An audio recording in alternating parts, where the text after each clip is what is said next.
Hi, you all listeners of Founder Thesis. My name is Shivkumar Ganesan. That's a long name, so people mostly call me Shivku. I'm the co-founder and CEO at Exotel, India's largest customer engagement platform.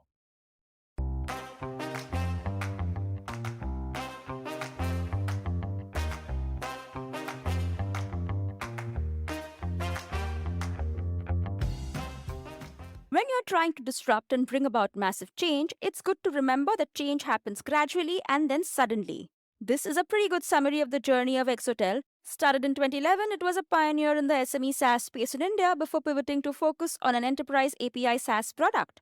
Till 2020, it struggled to raise funds from investors, and then suddenly, in the post pandemic world, it raised more than $90 million and acquired two companies. In this episode of the Founder Thesis podcast, your host Akshay Dutt talks to Shivkumar Ganesan, the founder of Exotel, about his journey of building one of India's pioneering SaaS companies and the roller coaster ride of building it into the giant that it is today.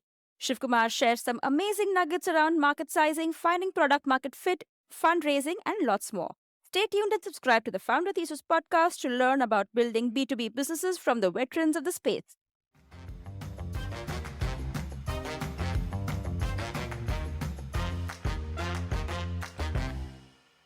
And looking backwards, it does look like I was destined to become an entrepreneur. So many of my friends wrote GRE and GMAT, and I did not. And something blocked me from doing that. I think I quite like the idea of working in a place and building something and trying to take it to the market and things like that. Yes, sir. While you were at Spillat, probably when you were like graduating. No, actually, this was after I joined Yahoo and after about a couple of years of working there, which is my first job. So Yahoo also paid me more than what I thought I needed. So I had, I don't know, 2 years of runway at that point in time. And I thought, what's the worst that can happen? And I wasn't really interested in doing GRE and GMAT. And I had lots of points of view on how products need to be built. I think the exposure that I got at Yahoo was also incredible. At a time when starting up was not a thing, when most people wouldn't even know what startups are. Because of my experience at Yahoo, I used to listen to podcasts from the Valley, read blogs like TechCrunch, and I think in those days there was Giga Home and whatnot. Follow the fight between Yahoo and Google on search. I was kind of hooked onto the technology world, the ability that a bunch of people can come together and write some code and change the world. Of course, Steve Jobs was still alive at that point in time, so he was a great, all those books and whatever else. And I think that's really how I got started with my entrepreneurial journey. It does look like after about 2 years of working, somehow I just knew that I was going to start. It was just a matter of time. Okay, got it. So tell me about that journey into entrepreneurship, like from Yahoo. See, I think it was mostly that I had a number of things to say and I had a point of view about the world. And when I used to go and talk to people, they used to mostly shoot it down, if you will. And somehow I wasn't able to take back for an answer. And then something kept telling me that I should pursue, I should continue on with my thoughts. Maybe I just wanted to prove to myself whether I am right or wrong. Maybe I just want to find it out on my own. But that was really how it all got started. So when I was at Yahoo, I used to read these blogs and articles and books. And then every quarter I'll have a new idea and then I'll pull somebody over and then I'll pitch the idea to them. And then mostly they will, if they are nice people, they'll just say, okay, let's catch up later and then move. If they are direct people, they'll mostly say it's a stupid idea. But that just kept on repeating in my life for a very long time. And then after about 5 years, I got some awards, this, that. And then, so at that point in time, I was like, hey, it's about time we tried something. So I actually quit Yahoo with my colleague to start off. My original idea was to build a cheap navigation device for India. Because you had worked on Yahoo Maps, so that context. Yeah, I knew a lot about the tech and naturally there was no maps at that point in time for India. And so that was what I got started with. Of course, it never really materialized. I think the partner who came out with me eventually ended up becoming an IAS and he seems to be enjoying that. So he was maybe never cut out to be an entrepreneur. I actually ended up joining Flipkart. They were actually a couple of blocks away from my house. So I used to hang out with them. And then I spent about 6-7 months there, but they were doing really well. But somehow my itch to start something on my own never really stopped. So I actually quit Flipkart, even though they were doing really well. I was in the right place at the right time. I had a good amount of stake and whatnot. But so then I again started from scratch, started a classifieds marketplace type business where I think if I continued on with it, it would have become something like OLX or Quicker today. And then to enable the marketplace, I had to come up with some phone number and ability for people to sell and send SMS and make phone calls. And it was like a medium agnostic classifieds business. And so it was a tool. I went and spoke to a bunch of telcos, this, that, and then put together a tool. That tool actually has what now become Exo. Okay. And at this time, Nolarity was also there. You didn't want to like just take Nolarity off the shelf. So it was a very strange coincidence. I didn't know when I started writing the basic code for Exotel, there was no Nolarity yet. When I was weeks away from launching the product, somebody actually sent me a link saying, "Hey, check out Nolarity." Okay. If I had known about 6 months earlier, maybe I would have been running flash with this, but Wow, that's funny. Life, the way life molds us. Okay. What made you take the call to shut down the classifieds business? Why did you go all in on the telecom product and not the classifieds? it appeared as though we'd be able to make more money with this than that. So the classifieds business, I was running it for about a year and 3 months. And then it was mostly, I was driving towards traffic and increasing engagement and here a little bit here, there, some, I think on overall, I would have made some 40,000 rupees worth of business. So there was no actually meaning Over a year. monetization way yet because I had to wait for the critical mass to build in. Whereas here, people were willing to pay 5 rupees a seat and from the get go. And so I was quite attracted by and maybe at the back of my mind, I also knew that I was running out of my runway. I was like, hey, someone's saying they'll pay for this, so let's just focus on this and going. And so that's how I think I pivoted away. I shut that thing down and started focusing fully on. What was your go-to market for Exotel? Like you had no sales and marketing experience. How did you figure that piece out? Initially, it was mostly my network. As I told you, I was hanging around with all the startup enthusiasts for years when I actually started, almost maybe 4-5 years. And so I knew almost everyone. So I knew Vish from Ola, I knew the Bansals from Flipkart. So all the guys who were actually at that point in time starting up, who were a part of I knew Sashank from Practo. So those were my initial customers. So I went and pitched the idea to them and sometimes even forced them to buy, utilize my social capital a little bit to sort of frustrate them into purchasing it. And so almost pretty much the entire first 15, 20 customers were all themselves startups. That was my initial GTM strategy, was to use my own personal. What was the problem that Exotel was solving? Like, what was the solution or the product? At that point in time, we used to call it one number for your business. So we said that everybody needs a website and a number. And so may that number be Exotel's number. And then we'll enable both SMS. There was no WhatsApp yet. So we'll enable both SMS and phone calls. And then so you can now receive incoming calls for support. You can make outbound calls to sell your product. You can put this number on your visiting card on your website. And then you can set up IVR, this, that. So that was what was the original. Okay. Got it. Okay. So from this, like this one number for your business product, how did you reach to where you are today? What I'd like to hear also is in multiple facets. So far, you were bootstrapping it, right? So you would have realized at some point of time that you need funds to grow further and to really scale it up. Could you tell me about that? So step number one, once I knew that a few customers were about to buy, I got my co-founders in. Again, I tapped into my network. One is my college friend, one is my ex-colleague, and one is my college junior. Then we started building, and between the four of us, obviously we knew how to build, write code. And one of them was also coming from, he was a part of the National Entrepreneurship Network. So he also, again, had a marketing type, at least startup marketing type experience. And so we quickly sold to about 50, 75 customers. Then we raised a little bit of money from Mumbai Angels and Bloom. At that point in time, even for 2.5 crores, it seemed like a big deal. And then we actually even did a party. We called everybody home and whatnot. And so then was it easy raising that first round? First round was easy. In fact, I had term sheets and so there was actually a Shark Tank before the Shark Tank. So it was running in ET Now. So Okay. I forget what it was called. The Young Turks or something, no? Before that, Super Angel, I think it was. Okay. Okay. So Okay. I was a part of that, and we actually technically Wow. made money on TV. Oh, wow. Okay. Amazing. Okay. Okay. Up until this point, we were still hot property. Mm. And then Why were you hot property from like a macro perspective? Help me understand. Like, was there like a bet on cloud telephony as a sector which made you hot property, or was it like the founding team was very impressive, or was it like you had great traction? both. See, I think in general, timing is very important in starting businesses. So there was a time for starting cloud telephony businesses, and that time was maybe 5, 6 years ago. And then there are, for example, many companies may have started drone businesses. There was a time to start a drone business, but because of regulations, etc., in India, for example, unfortunately, that story didn't really pan out. So now is the time for EV businesses. Now is the time for EV business. I don't know, maybe something in metaverse or what. So Bitcoin used to be, I think, 3, 4 years ago.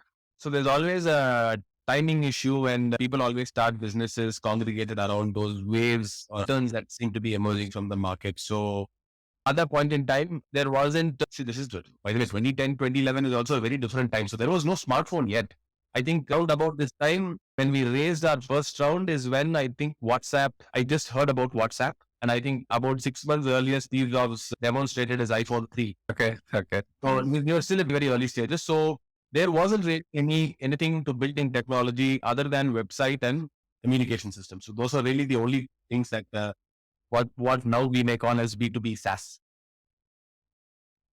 So we were Okay. Got it. Okay. Yeah. Continuing with your journey. So you raised about 2.5 crores, you said, from that money, the TV show.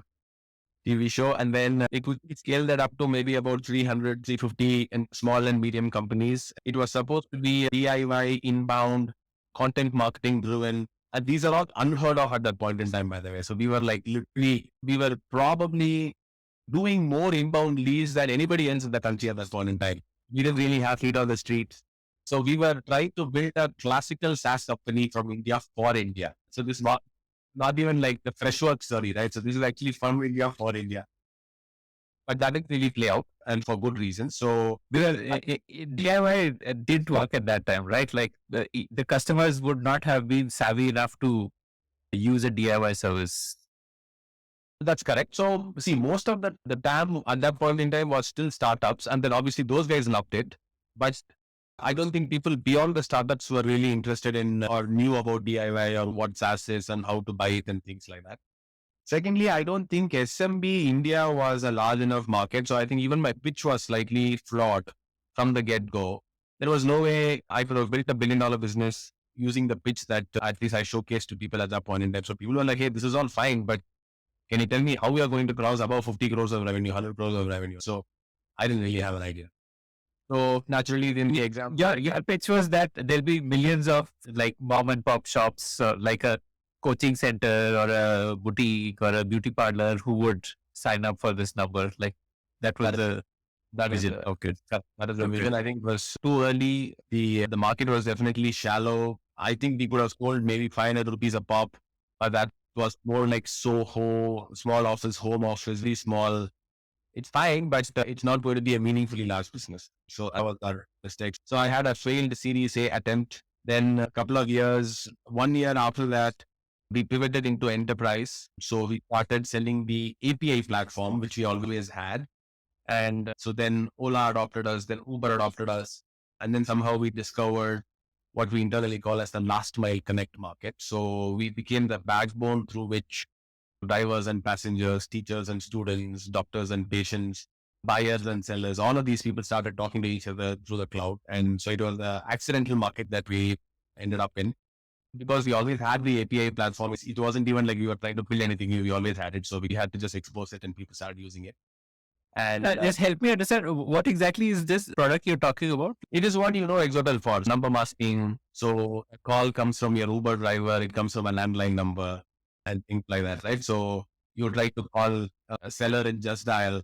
The number that you see there is not the number of the person whom you're actually dialing. So people are using it for protecting privacy, for tracking the calls, for call recording, for compliance, a whole bunch of things, quality assurance.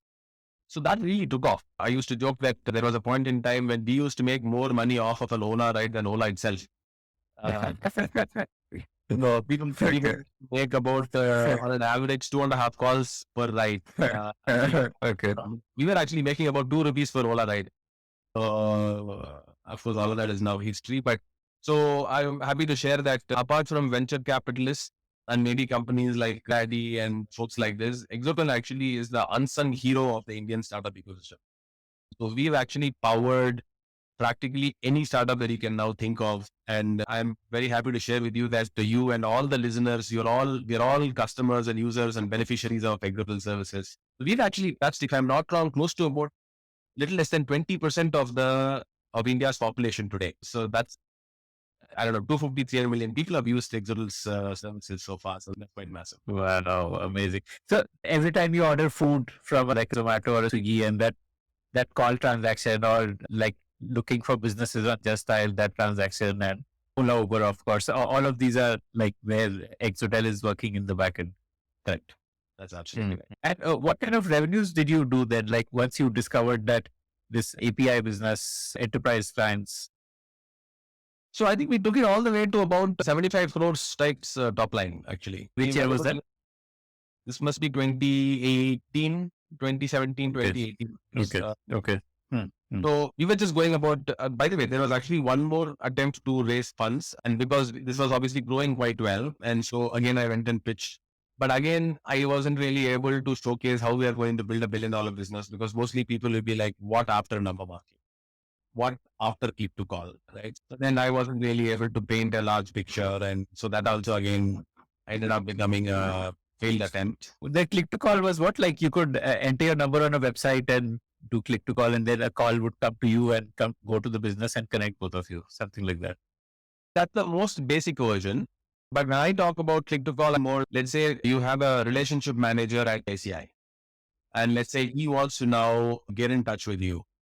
He's not seen, people no longer go to office, right? So there is no an Avaya phone or whatever it is that people used to have. So they actually click on the CRM somewhere, and then using that, they actually talk to you. So it becomes like the virtual call system for employees of the company. Okay. Like a cloud, that CPaaS is what this is called, right? So CPaaS, I don't know, maybe you can call this cloud PBX, you can call this cloud phone system. CPaaS is a generic term that people use, communication platform as a service. Is a generic term that we use to describe the overarching infrastructure of the platform, using which applications like this can be built. Okay. Got it. Okay. So yeah, and that fundraise then didn't happen. Like even at 75 crores top line, you were struggling to raise funds. It's like, was it the valuation also that you were expecting a higher valuation, or? No, I just think I don't think I was able to demonstrate to people clearly enough as to how large this can become. So I used to always go and tell people, this is what we are doing. But I think most investors are looking forward to understanding how big can this become.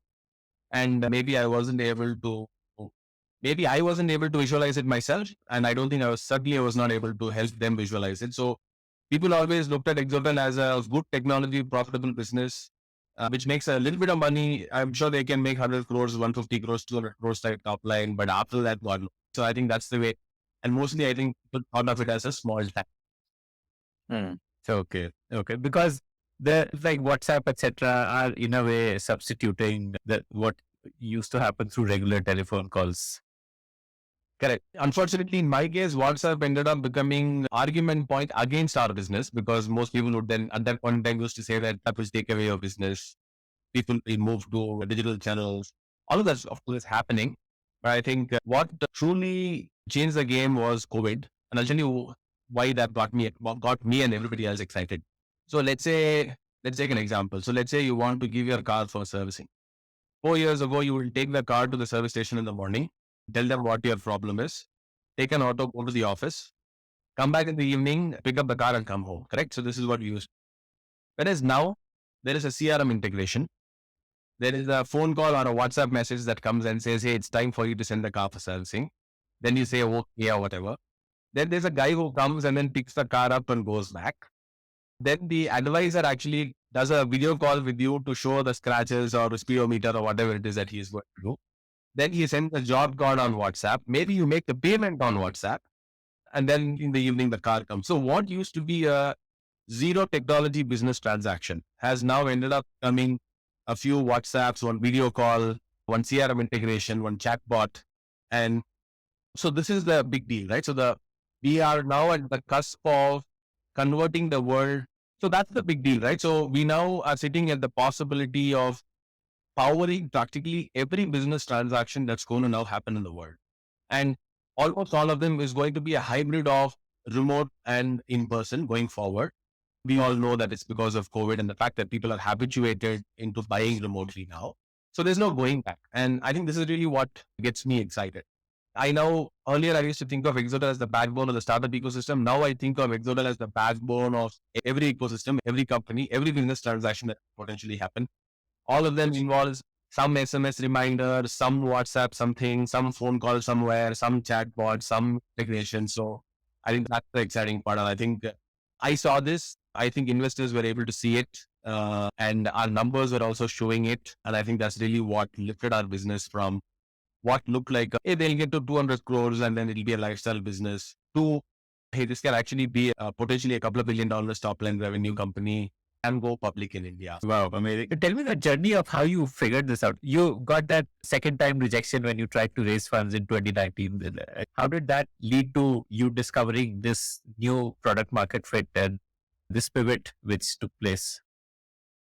We didn't really actually discover much. I think, see, we just before COVID, we were actually going to banks and then we were trying to sell our virtual relationship manager solution, which is what I just put to you. How do we now get stockbrokers and relationship managers? How do we now get one-on-one interaction going between them and the customers?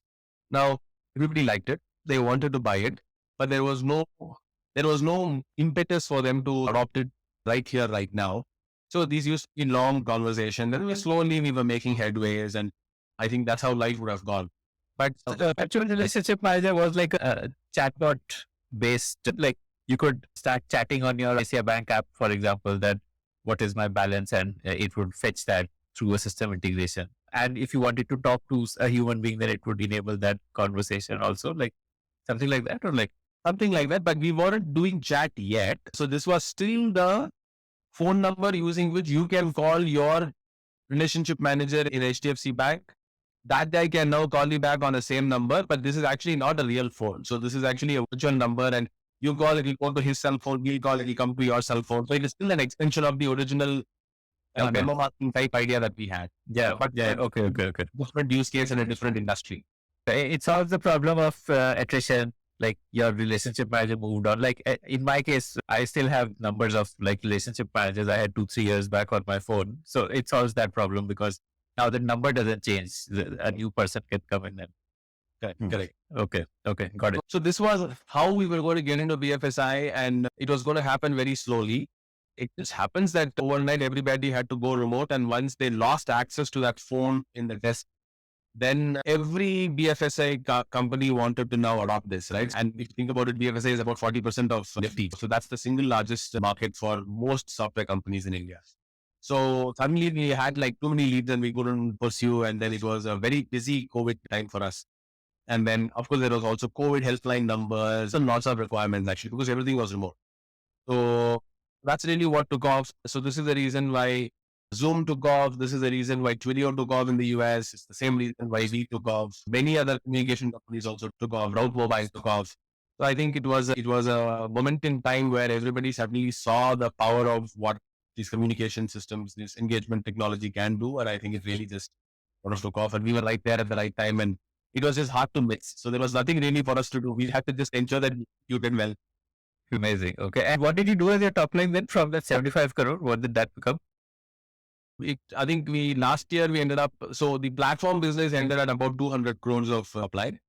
And we also ended up acquiring 2 other businesses. There was the contact center business of Ameo, which was also doing about 100 crores of top line. And we also acquired an AI company. And then now we're in the process of putting it all together. So we'll end up with about, I don't know, $60 million type ARR. So pending in the, of course, dollar rupee is fluctuating too much. I don't know, actually start right somewhere in the 60 million type ARR now. How did this, so this is still like a virtual number service which started selling like hotcake. How did that expand into what you explained to me, something which powers every interaction with a customer for a business. So I think it was mostly, okay, this is a place where I think that I was also did my bit. So it was not like we were just sitting there watching the wave play. We were actually talking about, see, if you think about it, contact center is the single largest use case on the CPaaS platform. And we had the platform, we had all the APIs. We didn't really have the ability to actually sit and build out the contact center. Hey, I went and told them, hey, what if you join hands and let's bring emerging markets first cloud contact center. And so that was the thesis. Originally, I attempted to do that purely on an equity basis. So we were trying to see if we can do like a stock swap, but unfortunately, these kinds of deals don't happen without cash on the table. Because I had also investors on the cap table, like they had raised. Absolutely. So then I had to wait for my first round from A91 to happen. And then basis that, then I went back and they were actually talking to somebody else for an acquisition. Somehow I went in and then pulled the deal out of the lion's mouth. And so it was very exhilarating, quite exciting times. On one side, of course, we were all pissed about COVID itself, but I was actually doing the work of my life during COVID. So there was 1 year in which I had raised, just in one calendar year, I raised 4 rounds and did 2 acquisitions, all in a span of 12 months. So we were announcing it every quarter. Wow, amazing. This was like the first round you did was about 5.5 million, then 16 million. And then there's a small 1 million round, which is probably an extension. And then a 35 million C and then a 40 million Series D. Correct. Wow, incredible. And this was on the back of 2 things, I guess. One would be the trending revenue numbers because you're like the core platform was selling like hotcakes. And second was this new vision which you had of building a overarching platform to power all customer communication, for which you wanted to acquire Amio. So I figured that, so there was the one key observation was that, okay, so I've always had the vision of bringing a pure cloud contact center, seamless, easy to use, good to use cloud contact center for emerging markets right from the get-go, because that's how it happens in the US. And I'm like, how come it's not happening in emerging markets? Someone's going to solve it. So that vision was always there. But the key observation was that the largest segment, which is the BFSI segment, now has started adopting cloud and AI in a big way since COVID. And that was a big motivation for us. And we also saw that people wanted to buy more and more channels and products from the same vendor so that they actually have only one person to deal with. And that was the motivation behind the full stack customer engagement platform, which is to say that we will help you handle all the channels.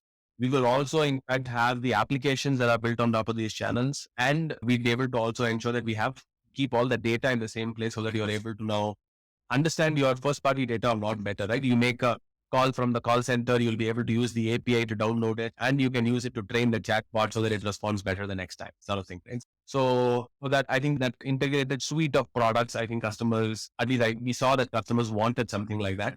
So that was the observation, and so by bringing Exotel, Amio, and Cogno together, so we now converted what was a customer communication platform into a full stack customer engagement. What does Amio and Cogno add? What is the Amio product? Amio is a contact center product. They were well known for building, they were, I think, maybe the third largest contact center software provider in India and in emerging markets. So by acquiring them and then by... And what does a contact center software look like? Can you just describe what it does? Like nothing. Every time you call some, let's say Amazon for some query, it's going to their contact center. Let's say somebody's calling you and saying, hey, it's time for you to make your credit card payment. That's coming from contact center. So these are all contact centers. You were already doing this, right? The single number for a business is the same thing. Like, how is it different from what you were already doing? So this is enterprise grade. So ours was more like a customer communication management, SMB, SaaS product. That was on one side. And then we also had the APIs, which were not really anything. They were just APIs. So you can build anything that you want, but you still have to build it from scratch. But this is actually a true blue enterprise contact center. So it'll have features like skills-based routing, predictive dialer, workforce optimization. So some competing products in the US will be 5.9, 8x8, RingCentral. There's Ozontel in India. There's Ozontel in India. So this is actually a segment on its own with a specific software for that need. So the contact center then happens to be the largest use case of a CPaaS platform. So that was the and are behind getting Amio and then making it work with the Exotel cloud so that we now have an integrated suite where the software is still Amio, but the backend, the network, the SMS, the WhatsApp, everything is powered by the CPaaS platform. And SMS and WhatsApp also was added by Amio, or you built that in house, like the SMS WhatsApp capabilities? SMS was originally in the erstwhile Exotel. Had the WhatsApp, what should I say, partner account, and then we ended up building the APIs around it. So they had application on it. So we ended up extending that and converting it into APIs. And now we are expanding to other channels. I don't know, hopefully we'll add Instagram and this and that and whatnot. Okay. And Instagram from a messaging perspective, like to send DMs to customers. That's right. To respond to customer queries, support queries, to send, we may even include things like push notifications, email. So these are all other more and more channels. So APIs for doing all of these things. Okay. Okay. And what is Cogno at? Like, why did you acquire Cogno? Cogno is a leader in chatbot in BFSI. As the world is moving towards a couple of things. One is more and more chat-based communication systems are coming in the place of voice-based systems. People don't want to call up contact center numbers anymore. So they just want to send a chat message. And then they want it to be asynchronous. So you can reply back whenever you have time and I live on with my life. And now that once it is chat on the other side, you could now potentially hook up a bot so that can hopefully handle simple queries. So it's a win-win for everyone. It's a win for the customer because you get instantaneous response. It's win for the enterprise because it reduces cost. So pretty much any chatbot that you encounter in any banks, there is a very high chance that it is actually a Cogno bot. So then our endeavor is to now bring in these AI capabilities into our enterprise contact center product and then bring in the cloud capabilities. And then, so now we will have a world-class contact center product that pretty much has anything that you can think of, right? Multi-channel, AI-enabled, cloud, highly scalable, reliable. I think that would be a winner. I want to understand the AI enabled tag. I think a lot of businesses use this tag very casually of AI enabled. What are the things which which you're using AI for? What is the way in which it is adding value to the customer? So there are a few things that our AI can do. So you can now point it to FAQs, to your website, to your internal knowledge management system, and then it will now scrape all of these details, and then it will now try to build some topics. And then you can hook it up to a WhatsApp number, or you can put a chat window on the website. So when somebody comes in and then they opens and says, I want to know more about how you all disperse personal loans. So then the chatbot already knows the answer. So it will now respond back with, here's what I know about the thing. Would you like to have more information? If so, send me a yes and I will connect you to an agent. Okay. Like that. That's what, so the bot right now is mostly a services queries bot. That's one.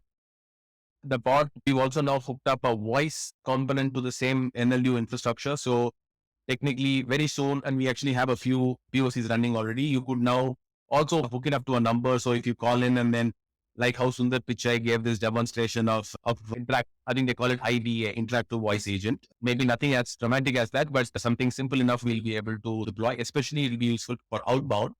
So there's a specific intent with which the bot will call you. It might now tell you, hey, it's time for you to make the payment.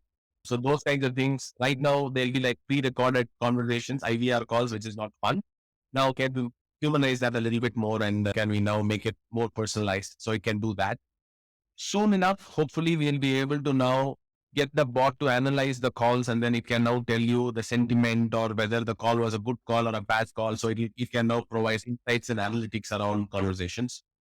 Maybe it could even suggest to the agent is ordering a gift. It can now say, hey, it's time for you to upsell a gift wrap. And then maybe the agent can say, hey, do you want to also gift wrap the package? So it could be assisting the agents to doing their job better. So those are all some of the features and functionalities that are bots. Okay. And what about the act of raising funds? Is there advice you can share on that in terms of what is the way to reach out and what is the way to build credibility and what kind of investors to target and so on and so forth? I think in this case, I think it will be dependent on a person's style. But I'll tell you what I did. So I actually always said things as it is. And so that's actually both my boon and bane. So I never used to hype things up, nor did I ever paint a bleak picture. So I used to try to always paint the right picture. And I think that essentially increased the credibility. So even today, many people may not have funded me, but they'll always pick up the call if I call them. They like to know what is it that I'm up to. Yeah. Okay. Okay. So I think that really worked. Second is, I think you should think of fundraising as a journey rather than an event. So I actually kept in touch with people even when I was not trying to raise funds. I used to generally catch up with people. I tell them, give them updates and build relationships. And I think people like to see that you are around and you are interested and you are persistent and you're going to build no matter what against all odds. And so I think that also happened. So, from A91, I've actually known Gautam for like over a decade. And he's seen me build the company from zero to everything. Right? So there's a lot of credibility and trust that gets built with it. So he knows that I'm not going anywhere. And if it is possible to win, I'm going to be here and I'm going to try to win. Okay. So I think these are two thoughts I'd like to leave. People also try to convince investors to invest, which is, I think, the wrong way to go about it. I usually think that one must ask oneself, what is a substantial sum of money? So let's say for you, maybe 20 lakhs is a substantial sum of money. Now, I'd like for you to write a business plan and I'd like to ask you, would you put 20 lakhs of your money into this plan? Yes. Right? So it needs to pass you being an investor in your own company test first. And then once people start to think of it that way, then it's no longer about convincing the investors. It's actually about building a business, and then raising money becomes a part of that. So these are all very basic things that first-time entrepreneurs actually make these mistakes. But once you get the experience, then you realize that raising funds is not the end game, right? It's just a part of another end game. The other end game, the primary objective here is to build a business. Amazing. Okay. Is there a risk of you losing your frugality? And this frugality is an assumption I'm making that you were not able to raise funds for the first 7-8 years. You must have by force been a very frugal organization. And so do you see a risk of that changing? Not only is there a risk of that changing, in fact, it has already happened.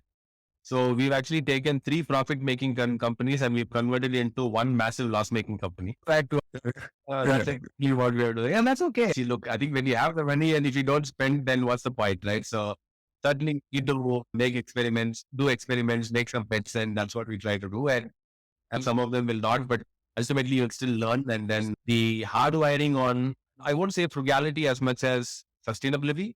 Actually, I wouldn't even say that. Ultimately, the objective of a company is to make profits for the shareholders, right? So that's the stated goal of the institution. So there is no, at least in my mind, I'm not mincing that. So ultimately the question that I'm asking is how do we add value to customers and how do we make money for shareholders? Those are the only 2 things that matter. Everything else is bullshit. Okay. I want to understand a bit about your pricing journey and what you must have had to relearn pricing also when you moved from SMEs to enterprise customers. Tell me about that. Like, how did you figure out pricing for the SMEs? And then how did you again figure out pricing for enterprise customers? So when we started, I think it was all over the place because there weren't too many competitors. And so we did whatever we did. But I think as the industry matures and as there are more competitors who come in, frankly, there's not much you can do about it. So the access of pricing will be well established in the market. So for example, you have to sell SMS on a per SMS basis. You can't do anything else. You have to sell a contact center on a per seat basis. So they're all established practices. So the access of pricing is interesting only when you're launching something new. For example, in the case of bots, one could now say, can we just charge them per month overall? Can we charge them on a per conversation basis? So we are doing some experiments like that. So I think the first way to think about pricing is what is the axis of pricing? And as entrepreneurs, our goal is to ensure that the axis of pricing is different from the axis of cost. So if you are now purchasing something at something and then you are adding a little bit of masala and you're selling it at the same axis of pricing, then it becomes a cost plus model and the company begins to think in the cost plus way, and then margins ultimately will be squeezed one way or the other because people will now ask questions about how much value you are actually adding to the masala that you're adding, right? So instead, my recommendation for everybody would be to ensure that your input cost is on a axis of pricing that is different from the axis of pricing of your output or the sale price. So that will ensure that there is better margins and then there is better sustainability. So Can you give some examples on this? I think, okay, of course, I'll give you my industry example. There's a company called Attentive in the US, which actually purchases SMSs from CPaaS companies, of course, on a per SMS basis, but they actually charge the end user as a percentage of the GMV that is generated because of their SMS market. Right. So they're actually saying, don't care about how many SMSs that I spend, but I'm going to now track how much GMV I brought to you. And then you give me a share on the GMV. Wow. Amazing. Okay. Which would create an incentive within the organization also to that masala which you put in, you need to make sure that part of it is also reducing the amount of input you need to achieve the same output. Can you get that same GMV increase in lesser number of SMSs, thereby increasing your margin? Your ability to increase your margin is much more in your hands as opposed to a cost plus model where your customer also knows it's cost plus. He also probably knows that, and especially with enterprise customers, they would already be aware that this is the cost and this is what your margin is. And so that constant pressure to reduce your margin you would be facing. Absolutely right. The second key insight is large enterprises do not have a constraint in terms of budget, actually. So long as you're talking to the right stakeholder, they actually have the money to make the purchase. You can actually, first of all, price it more than what you think, especially if you're coming from off of an SMB background, you can actually charge much more than what you think you can charge, point number one. And then you should, of course, they'll be demanding quality a lot more because it will be business critical for them. So in BF, have unreliable, non-secure products and stuff. So you should now instead focus on building more quality and building better relationships and having more people with the services bent of mind, trying to understand what is it that they want. And they'll be willing to more than happily pay for all of these services. So that's one. And secondly, it's completely fine for you to bake in like a yearly contract cost increase. I think these are some practices that most people who are coming in from an SMB background, they don't really think of these kinds of things, but actually this is all quite standard in the enterprise. Salesforce, I believe, has a 10% yearly cost increase baked into the contract, right? So these are some quick thoughts that came to my mind that I wanted to share on pricing. In the long term, can you break down the economics of the business? What kind of pricing would you be doing? What would be your cost? What would be your margins? Today, maybe, as you said, it's loss making, but what do you see it being? What's the ideal state? What kind of pricing, margin, costing, etc. That mix? Unfortunately, now the business has become a little bit complex. So I won't be because now we have some 7 products that we are selling. And each one of them have their own pricing access and margin profiles and things like that. It's a little bit like asking Apple what will be your margin profile. And having said that, I think the ideal case scenario for us would be something in the 45% type gross margin profile and 15% type EBITDA profile. So this is what we're working towards in the 3 to 4 year time frame. Okay. What percentage of your revenue comes from enterprise? Almost all of it, almost 80% of it. Okay. So that SME business is very small now. That's a very small. Okay.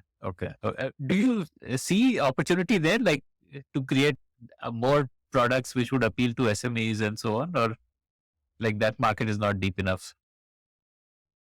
Probably is interesting now, but actually we've crossed that bridge now. So I don't want to. I know whatever something's working, so I just want to build more on top of it, and I don't want to go back. How did you change your go-to-market DNA? The DNA for selling to SMEs would be, as you said, DIY and inbound leads for DNA. How did you change that? See, initially there was one person who said we should do an enterprise and then I'm going to show it to you guys how to do it. And then we allowed him to do it. And then he brought one customer, he brought another customer. Then these are banking customers that he got, like BFSI customers. No, this was actually the Uber, the Swiggy. Okay. For the API business. Okay. API business. So, and pretty much he became like the enterprise head and ultimately he became the entire sales head. So that's how it originally happened. But fortunately for our other 2 businesses, so Cogno started off by selling to large enterprises and he has his own story and that's also a very interesting story.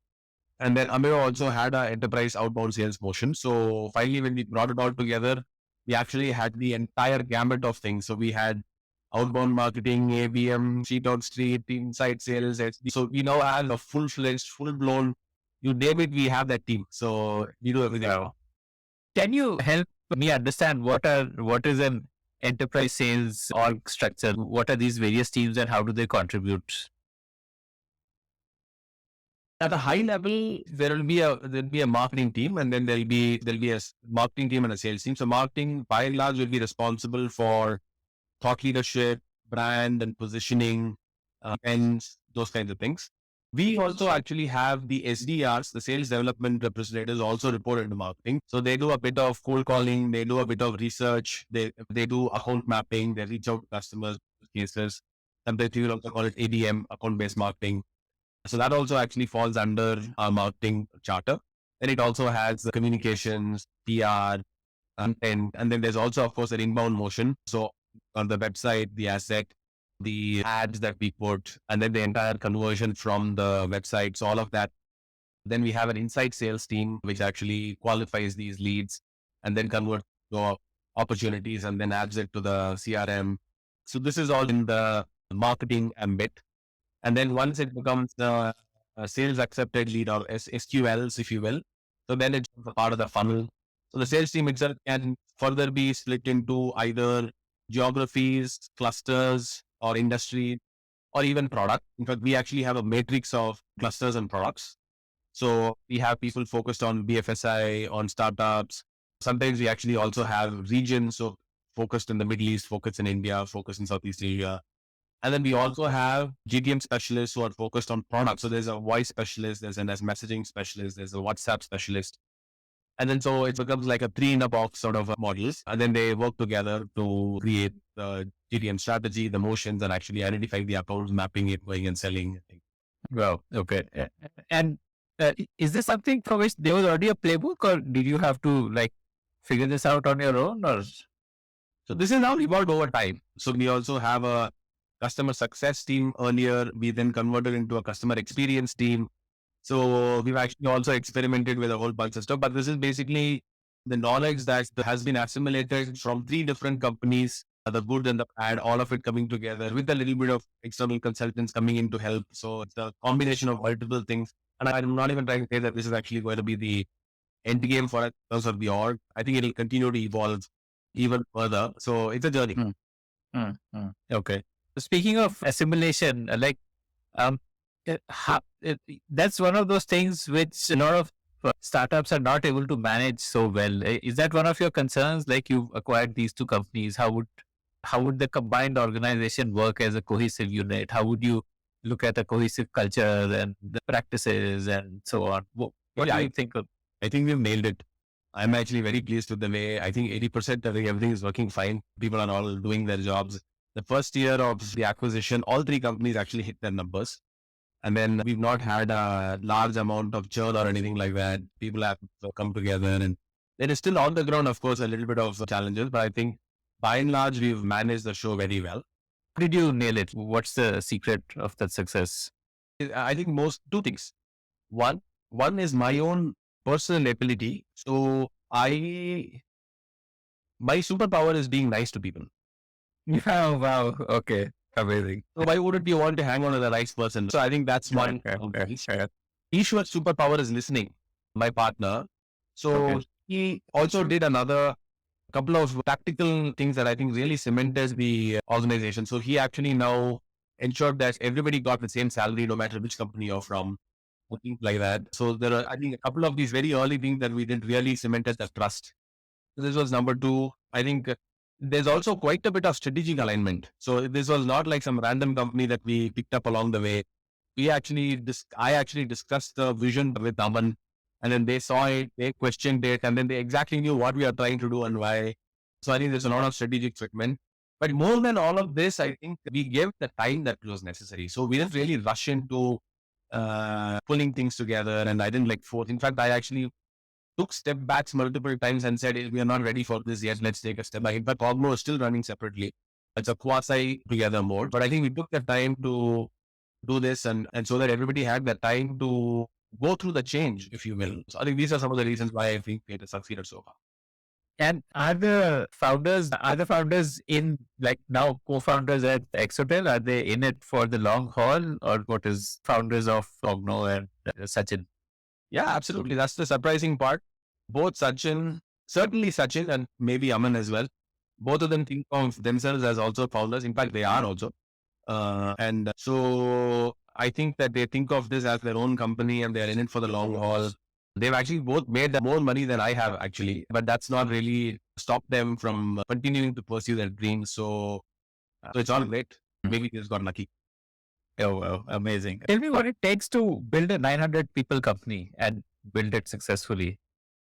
Actually, I don't think anybody should attempt to build a 900 people company. And myself, not least with the number of people that we have. It's a pain. It's a pain to communicate, to keep all of these people updated, to ensure that they are all aligned. It's the overheads are this humongous. But it's possible to, one should always strive towards having lesser number of people for as long as they can, because the larger the number of people, bureaucracy is an automatic consequence of it. And that just sucks because it really drives good people away and it breeds conformance, it breeds compliance, and such an institution will never do anything breathtaking. So one should always fight the intuition to hire more. In fact, it's the other way around for me. I'm actually asking, how do we now do more with the people that we have? So I think that's the more right question to have. So don't try to hire actually. So hiring should be the last resort. Wow, that's an amazing insight. I have yet to hear that from someone that don't hire. Wow, amazing. Okay.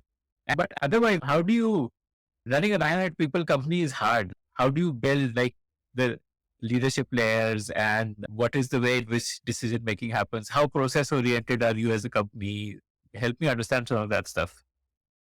See, frankly, I don't really think about the 900 people at all. I only always think of the people who report to me. I had 6-7 people reporting to me when we were a 200 people company. I still have only some 6-7 people reporting to me when we are a 900 people organization. And my goal is to ensure that I keep these guys aligned all the time. And I specifically tell them anything that your team does is on your headache, is not my headache. My job is to ensure that you all understand what we are trying to do as a team. So in this sense, I don't think anything changes for me, whether it is a 200, 2000 or a 20,000 people organization. Of course, the number of people whom we address in town halls and all of that increases, but in general, it doesn't really change much from my standpoint. I am personally a very structured person. So I have my one-on-one with everyone and I have a discussion list that I encourage them also to understand. So unless it is urgent, I try not to call people. So I actually keep on adding stuff. And then during my one-on-one, I take these line items and I discuss it. Right? I also at depth try to discuss the OKR. So every one-on-one, I open the goals sheet and then I ask them, so how are we doing this? Can we do it like this? How do we do that? Can we do it like that? So that usually the problem with the goal system is that people live in two parallel universes. So there is like the system where you set up goals and then you go and then do something else. You respond to emails. At least math with each other, right? So my goal is to ensure that we are able to now get people to be intentional about work and not just respond to email, respond to phone calls. And you can actually live years just doing this. So how do we now get people to be intentional about where they want to spend their time? So that's the kind of, and that's the fine tuning or nudging I'm trying to do using these. Okay, amazing. And I'm guessing like this would get passed out, like your immediate reportees would learn and then do the same practice with their immediate reportees. That is the case. So culture always flows from the top. So especially the ones that are working, even without me having to ask, people automatically are. So this team of 6-7 people must be like real A players who would be directly reporting to you. How did you build this team? So two of them are my co-founders. So one is Sachin Bhatia. There's one, he's also my partner. So they've been there from the very beginning. The other people were hired, so to speak. I actually follow a proper process. So that I actually sit and write an elaborate JD. Then I actually have a scoring mechanism. Then I take resumes, I look through the resume and then I actually score 1010. Then I do a weighted average and then see who actually has 6 on 10 or more. Then I try to do rounds of interviews. And then there is a panel. Then I ask people to rate. So it goes through a certain process. And fortunately, so far, we've been good at it. I'm very happy with all the people that we've hired so far. So it seems to be working. I think I just get very structured about how we hire and that helps. So it's not. Which also helps you to not hire more than you need, like if you're structured. Absolutely right. So the idea is not to find rock stars. Like we don't all need Steve Jobs. What we need is a clear understanding of what is it that I want from the person and whether the person has the skills to be able to deliver. That's really it's the marriage of those two things, right? And I think ultimately the answer to that is whether you have the JD nailed and whether you are hiring for the JD or you're hiring for your imagination.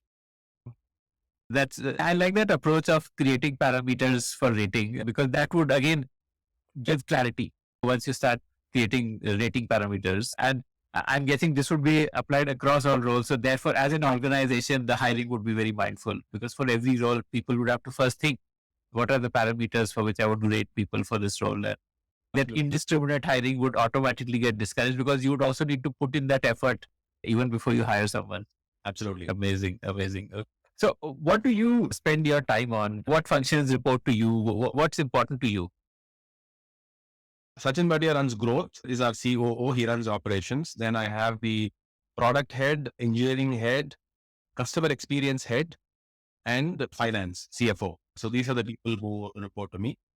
Quite frankly, I spend a lot of time during one-on-ones, during meetings. I mostly spend time trying to bring the focus of the team back to whatever we agreed upon as goals. So the human mind has a tendency of drifting away into the newest shiny thing on the block. And so then my job is to say, wait, leave that, come back here. This is what we said we'll do. Tell me more about this. So I find myself doing a lot of that. So it's a lot of discipline. Actually, execution is about discipline.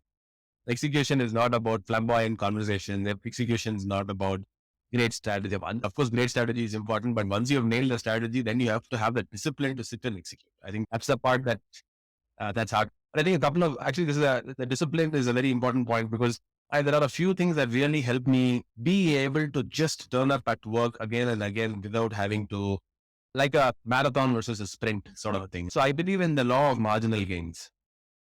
How close do you think you are to that end where you want to take Exotel to? Oh, there is no end. So Exotel is the final thing that I will ever do in my life. And so it's as much a part of my life as life itself is. I'm going to just keep doing this and keep building it as long as I can. But obviously, there'll come a point when the company will become irrelevant. The world will move on. And as an entrepreneur, I am a little bit afraid of that. But that's just the fact of life. All good things must come to an end. But whenever that is, whatever that is, I don't know. But until we get there, I'll keep going. What is the next milestone for you at Exotel? So I think we want to launch the world-class cloud contact center that I've been talking to you about. Sometime early next fiscal is when we'd like to take that. And I'm actually quite excited about how the market will react to it. I want to see a few large banks adopting our contact center on the cloud. And I want to be able to say that, hey, that support system is on us. Hey, this support system is on us. So that's what I'm actually very excited about. So it will hopefully be a product that the customers will love. Yeah, is there a competing product for this? Like Genesis, Avaya, Okay. Cisco has something. Okay. You guys sell in the emerging markets. So yeah. So those products would not be priced for emerging market. You want to create something equivalent, but at a emerging market price point.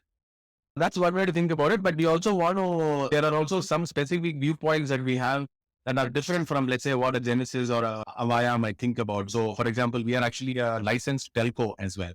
So we actually own and operate the underlying network. Genesis would never do something like that. So we are also taking a very different take on the matter. So it won't be just pricing, it'll be more than that.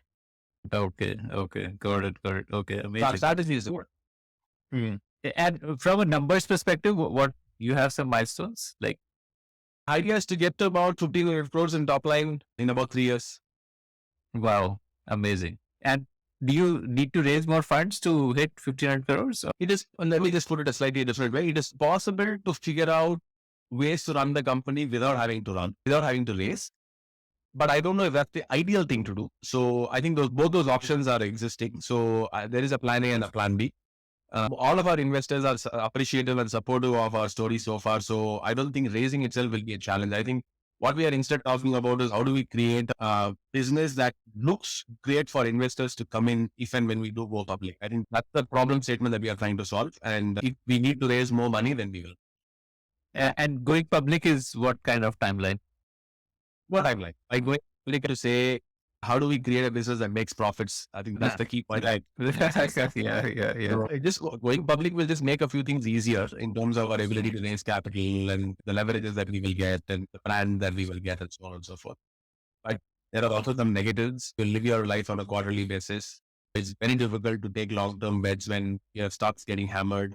So it's neither good or bad. It's just one more step in the evolution of a company. So there are positives and negatives. So I'm aware of that, and it happens. It'll happen when it happens.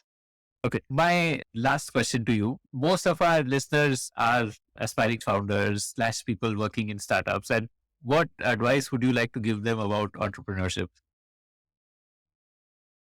See, actually, my take on advice is very different from most of how people will respond to this question. First of all, I would like to start off by saying that I have no advice to give. And I'll try to explain what I mean. Even as we grew up, maybe your parents told you that, hey, don't take any risks in life. It's a very bad thing. And then maybe my parents said, you should always take risks because otherwise you will actually not end up achieving anything. Right? Now, what is the correct advice? Actually, they are both correct advice. Right? So if you keep on taking risks, then at some point you're going to fall flat and you'll fail, and that's not a good feeling. However, if you don't take any risks and you just sit at home, then you're not going to experience the richness of life. And that is also good advice. So the tricky thing about advice, the right advice that you need to hear, the right advice for you is the advice that you need to hear. And I think as entrepreneurs, I mean, in general, in life, I think all of our goals is to try to figure out what is the kind of advice that you need to hear. I think that's the tricky part. There is books on every goddamn topic under the sun, right? So that's not the hard part. The problem is that most of the time people are reading advice that is actually harmful to them, that is actually sending them in the wrong direction. So a person's very aggressive. He basically now goes and reads a book that says, what got you here will not get you there. And then he tries to be even more aggressive. And then it just basically falls flat. So that's the key thing, right? I think how can we now as individuals understand ourselves better? And once you are able to do that, once you are able to understand how your mind thinks or what are some of your thought patterns, how do you react to situations, then I think figuring out what you need to do is actually the easy part. I think so. That's what I'd like to say, which is that don't fall for random pieces of advice. Try to understand yourself as a person. Amazing. Okay. Cool.